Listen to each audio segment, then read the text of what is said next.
এক পশলা বৃষ্টির পরেই কিন্তু গগনে আবার নতুন করে সূর্য উদিত হয়, কিন্তু বাংলাদেশ ক্রিকেটে এই মুহূর্তে যে অবস্থা তাতে সেই সূর্য আবার আকাশে উকি দেবে কিনা, অর্থাৎ সম্ভাবনার আকাশে, সেটি তাসকিন আহমেদের ইনজুরির কথা বলছি। তাসকিন আহমেদের ইনজুরির আপডেট এখনো পাওয়া যায়নি, বাংলাদেশের বিশ্বকাপ দলও ঘোষণা হয়নি। এই বিশ্বকাপ স্কোয়াড এবং তাসকিন আহমেদের ইনজুরি, এই দুটো যেন একে অপরের পরিপূরক হয়ে দাঁড়িয়েছে। কারণ বলতেই হচ্ছে এই বিষয়টি, তাসকিন আহমেদ যে কবার বিশ্বকাপ খেলতে গিয়েছে প্রায় প্রতিটি বারই কিন্তু ইনজুরি কিংবা নানাবিধ সমস্যার কারণে বিশ্বকাপটি সেভাবে এনজয় করতে পারেননি। অর্থাৎ একজন ক্রিকেটার বিশ্বকাপটাকে যেভাবে স্বপ্নে, অর্থাৎ তার যে বুকে ধারণ করে, সেটি কি তাসকিন আহমেদের ক্ষেত্রে হয়েছে? আমরা যদি একটু দেখার চেষ্টা করি, 2016 সাল তার তাসকিন আহমেদের যে টি-20 বিশ্বকাপটি ছিল, সেখানে কিন্তু অবৈধ বোলিং অ্যাকশনের কারণে তাকে কিন্তু বিশ্বকাপের মাঝ পথে কিন্তু দেশে ফিরতে হয়েছিল।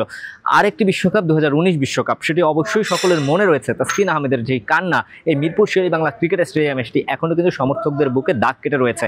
সেই কান্না এখনও সমর্থকদের কিন্তু তাড়িত করে এবং তাসকিন আহমেদকেও নিশ্চয়ই পীড়া দেয়।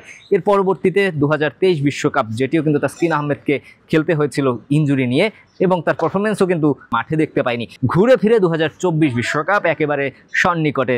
2রা জুন থেকে শুরু হচ্ছে বিশ্বকাপের দামামা, কিন্তু বাংলাদেশের বিশ্বকাপের যেই মূল আকর্ষণ সেটি কিন্তু শুরু হচ্ছে 8 তারিখ থেকে। শ্রীলঙ্কার বিপক্ষে যুক্তরাষ্ট্রের প্রথম ম্যাচে মুখোমুখি হবে বাংলাদেশ। সেই ম্যাচকে কেন্দ্র করে বাংলাদেশ কিন্তু যুক্তরাষ্ট্রের উদ্দেশ্যে রওনা করবে আগামী 15 তারিখ। তার আগের বিষয় হচ্ছে, বাংলাদেশ এখনও বিশ্বকাপ স্কোয়াড ঘোষণা করতে পারেনি। এই তাসকিন আহমেদের কারণেই কিন্তু আরেকদিন বিলম্ব হচ্ছে। বাংলাদেশের যে পরিকল্পিত একটি বিশ্বকাপ হতে যাচ্ছিল, সেখানে যেন বাগড়া দিল তাসকিনের চোট। সারাদিনে মিরপুরের যে কার্যক্রম সেটি যদি একটু বলি, সকাল থেকে বাংলাদেশের যেই বিশ্বকাপ ভাবনায় যারা রয়েছে তাদের মধ্যে একমাত্র সৌম্য সরকারকে আমরা মাঠে দেখেছিলাম। এরপরে যদি আরেকজন পেসারের কথা বলি, হাসান মাহমুদ, তিনি কিন্তু আজকে মিরপুর শের-ই-বাংলা ক্রিকেট স্টেডিয়ামে কিন্তু দুবার এসেছেন। এই বিষয়গুলো কিন্তু আসলে তাসকিনের রিপ্লেসমেন্ট কি আদৌ হতে যাচ্ছে কিনা হাসান মাহমুদ, সেটি এখন পর্যন্ত নিশ্চিত না হলেও হাসান মাহমুদের আজকে মিরপুরে আসাকে কিন্তু নতুন কিছু ভাবা যেতেই পারে। অন্যদিকে আরেকজন পেসারকে আমরা দেখেছি। পেসারদের কথা এই কারণেই বলছি, কারণ তাসকিন আহমেদের চোটের কারণে এই মুহূর্তে কিন্তু বাংলাদেশ ক্রিকেট বোর্ডে যারা টিম ম্যানেজমেন্ট রয়েছে, তারা কিন্তু আসলে পেস অ্যাটাক নিয়ে যে স্বপ্নটা এতদিন দেখছিল বাংলাদেশের বিশ্বকাপ মঞ্চে, সেখান থেকে কিন্তু কিছুটা পিছাতে হয়েছে তাদের। বলছিলাম এবাদতের কথা, এবাদতকেও মাঠে দেখা গিয়েছে। তার যেই রিহ্যাব প্রক্রিয়া সেটি কিন্তু তিনি করছে।